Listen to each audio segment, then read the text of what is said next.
শাহজালাল বিমানবন্দরের কার্গো ভিলেজে অগ্নিকাণ্ডের চতুর্থ দিনেও সতর্ক অবস্থানে ফায়ার সার্ভিস। ৯ নম্বর গেট দিয়ে সীমিত পরিসরে শুরু হয়েছে পণ্য খালাসের কার্যক্রম। এদিকে কুরিয়ার সেকশন থেকে আগুনের সূত্রপাত বলে প্রাথমিক ধারণা বেবিচক কর্তৃপক্ষের।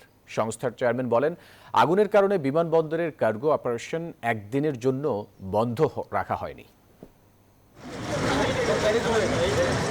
অগ্নিকাণ্ডের চতুর্থ দিনেও শাহজালাল আন্তর্জাতিক বিমানবন্দরের কার্গো ভিলেজে চলছে দমকল বাহিনীর পর্যবেক্ষণ। ভবনের ভেতরে ও বাহিরে সতর্ক অবস্থানে ফায়ার সার্ভিসের সদস্যরা। এদিন ভবন থেকে ধোঁয়া বের হতেও দেখা যায়।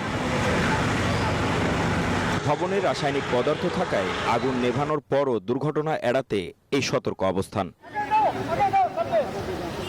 বেলা বাড়ার সাথে সাথে বিভিন্ন আমদানিকারক, C&F এজেন্ট ও কুরিয়ার কোম্পানির প্রতিনিধিদের সমাগম বাড়তে থাকে। তাদের অপেক্ষা করতে দেখা যায় ৯ নম্বর গেটের সামনে।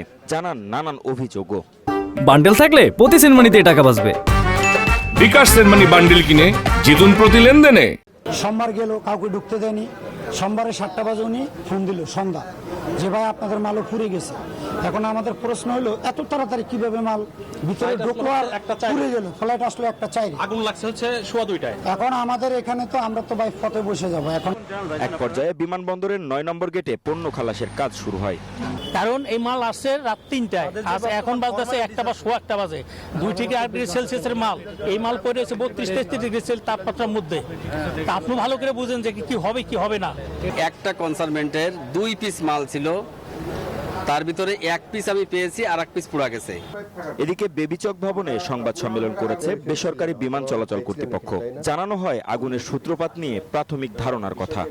ধারণা করা হচ্ছে যে আগুনের সূত্রপাত হয় ইম্পোর্ট কুরিয়ার সেকশন থেকে। এই যে বিমানের কার্যক্রম একটু বাধাগ্রস্ত হয়েছিল, যাত্রী আটকে পড়েছিল 21 তারিখ রাত 12টা পর্যন্ত। যদি কোনো এয়ারলাইন্স অতিরিক্ত ফ্লাইট দেয়, তাদের জন্য এগুলো মৌকুফ করা হবে। আগুনের ঘটনায় তদন্ত সম্পন্ন হওয়ার পর প্রয়োজনীয় ব্যবস্থা নিলে বিমানবন্দরের ভাবমূর্তির কোনো ক্ষতি হবে না বলেন বেবিচক চেয়ারম্যান। মাহমুদ হাসান, নিউজ 24, ঢাকা।